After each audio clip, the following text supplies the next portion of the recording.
just evaluate how the defense played today? I think not being able to see film obviously held up in the run game fairly well. Obviously, passing-wise, we gave up too many yards. So, it's a high-powered offense. Proud of the guys. Thought they played hard. What do you think allowed you guys to hold up so well against the run game? Henderson coming in kind of hot coming in this game. Guys in our building know how to do their job. So, it doesn't really matter who we play. Doesn't matter how elite the offense is. You do your job, and guys are in their gap. They're not going to get much for running. So, we got a lot of dudes, a lot of old guys, and they're good at doing that. It's another close loss. Does this feel any different than those other ones, or is it you just kind of feel like some of the other ones that you've had? Yeah, at the end of the day, it's what we're judged on, wins and losses. So, no, the feeling is always the same. How does the mentality, urgency, whatever change when you guys are trying to keep you guys are behind and you're trying to keep the lead exactly where it is? Yeah, obviously, our offense kind of can catch fire and get hot at any moment. So, when we're down like that, it's fighting tooth and nail just to they get in our red zone, keep them to 3, and because we know our offense can get hot. So that's kind of the mentality, I guess. Do you guys feel more pressure, for lack of a better word, in those situations when you're trying to, it's a one-score game and you guys are trying to prevent it from going to 2?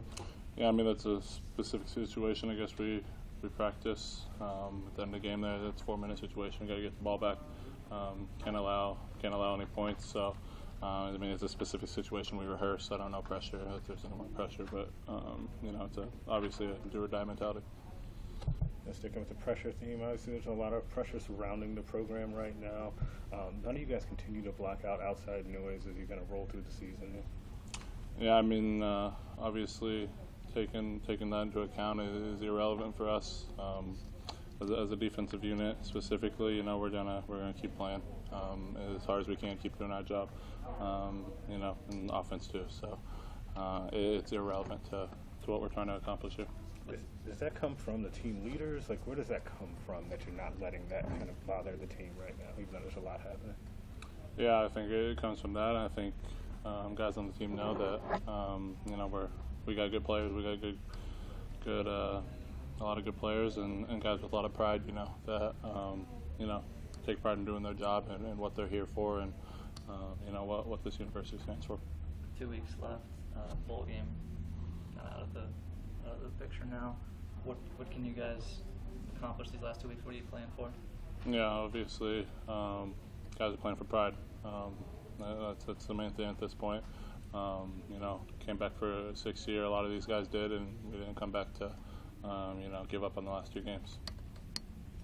Adrian up front kind of laid out a lot of his injuries a little more specifically. What does that do as a teammate of his to see? I'm sure you guys are all sacrificing physically in different ways, but for him to opt to play instead of having season-ending surgery type stuff, what does that say about his character?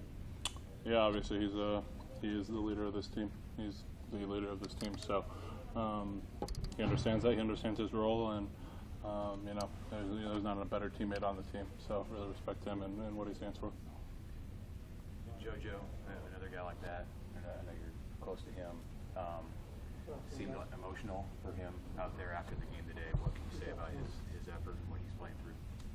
Yeah, JoJo's gonna lay it all on the line regardless. He's working through some stuff, and just glad to be able to play another game with him out there on the field. So, it's tough. I only have hopefully 2 games left with him, and so just the teammate he is, the friend he is to me, the brother he is to me. That it's tough to see that fleeting. Once again. Thank you, Ben.